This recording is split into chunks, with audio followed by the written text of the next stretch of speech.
अस्सलाम वालेकुम जी। एक औरत सी, अखां तो नबीनी सी। ਉਹਦਾ ਨਾ ਇੱਕ ਦੋਸਤ ਸੀ ਜੋ ਸਿਰਫ ਆਪਣੇ ਦੋਸਤ ਨੂੰ ਹੀ ਪਹਿਚਾਨਦੀ ਸੀ। ਉਹਦੇ ਨਾਲ ਹੀ ਗੱਲਾਂ ਕਰਨੀਆਂ, ਉਹਦੇ ਨਾਲ ਬੈਠਣਾ, ਉਹਨੂੰ ਜਦੋਂ ਵੇਖਣਾ ਕਿ ਤੁਰ ਕੇ ਆ ਰਿਹਾ ਏ, ਉਹਨੇ ਕੁਝ ਮਹਿਸੂਸ ਕਰਨਾ ਤੇ ਉਹਨੂੰ ਪਤਾ ਲੱਗ ਜਾਂਦਾ ਸੀ ਕਿ ਮੇਰਾ ਦੋਸਤ ਆਇਆ। ਇੱਕ ਦਿਨ ਐਸਾ ਆਇਆ ਕਿ ਉਹਨੇ ਕਿਹਾ ਕਿ ਮੈਂ ਨਾ ਤੇਰੇ ਨਾਲ ਸ਼ਾਦੀ ਕਰਵਾਉਣਾ ਚਾਹੁੰਦਾ ਵਾਂ। ਉਹਨੇ ਕਿਹਾ ਸ਼ਾਦੀ ਮੈਂ ਇੱਕ ਸ਼ਰਤ ਤੇ ਕਰਾਂਗੀ, अगर वो शर्त पूरी हो जाए तो मैं फिर तेरे नाल शादी करांगी। उन्हें कहा तो मैनू शर्त दस, शर्त की?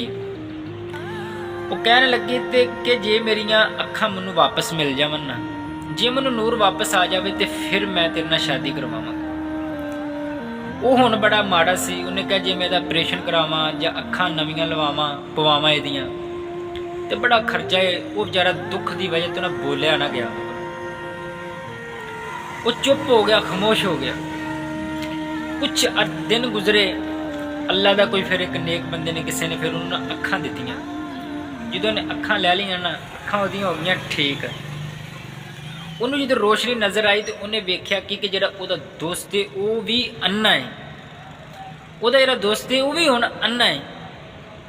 तो वो दोस्त उहदा हुण कहण लगा हाँ तेनू तो तेरियां अखां मिल गईयां, हुण मैनू दस मेरे नाल शादी करेंगी? कहने लगी बिल्कुल मैं तेरे नाल शादी नहीं करांगी। तो लड़का मुस्कुरा के कहने लगा चल ठीक है, नहीं करनी शादी तो कोई गल नहीं, लेकिन यह जड़ियाँ मेरिया अखां ना इन्हां दा ख्याल रखी।